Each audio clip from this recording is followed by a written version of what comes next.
Bé, doncs el dietari de la repressió i de la solidaritat amb els represaliats. Dijous 9 de desembre, la 107a hora solidària torna al Castellet amb cançons de Nadal cantades pels participants. Hi ha passejants que s'hi afegeixen.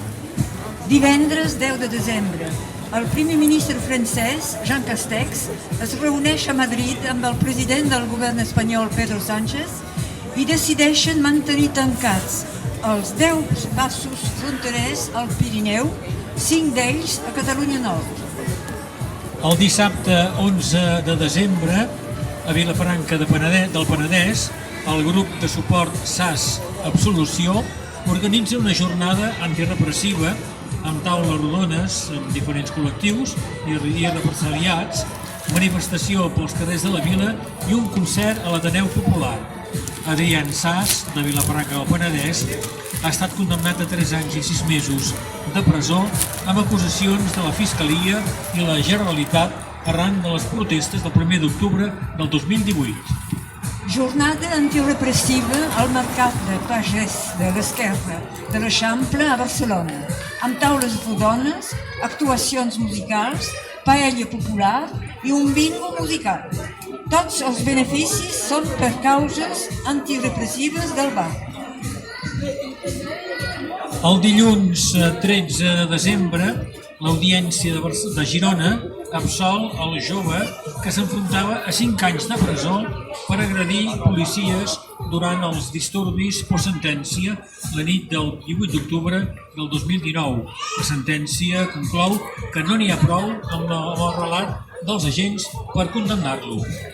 El Tribunal Constitucional espanyol comença a deliberar sobre el cas de l'Àlex, un menor atropellat pels Mossos d'Esquadra durant les protestes per la sentència del procés.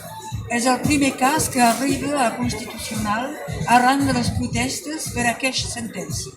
I el dimarts 14 de desembre, el Tribunal Superior de Justícia de Catalunya condemna el diputat de la CUP, Pau Juvillà, a 6 mesos d'inhabilitació i una multa de 1.080 euros per desobediència. És acusat d'haver-se negat a retirar llaços grocs de la paeria de Lleida a les eleccions municipals del 2019, quan era regidor. Al vespre es fa una concentració a la plaça de la paeria de Lleida per mostrar el rebuig a la condemna. Dimecres 15 de desembre, a l'Audiència de Barcelona comença el judici contra Roger Aguayo, detingut pels talls de la C25 a Gurb durant la vaga del 21 de febrer del 2019, a qui demanen una pena de 4 anys de presó. La petició de presó més alta la fan els advocats privats de 2 agents dels Mossos d'Esquadra lesionats durant la intervenció policíaca. Davant l'audiència es fa una concentració amb intervencions de represaliats i col·lectius en lluita. Aguayo rebutja pactar amb les acusacions i reclama la seva absolució i el dret de manifestació. I el mateix dimecres, el Tribunal Administratiu de Montpeller dona la raó a la Bressola i suspèn la preempció de l'Ajuntament de Perpinyà sobre el monestir de Santa Clara del barri del Vernet. El municipi és condemnat també a pagar 2.000 euros a la Bressola. Dijous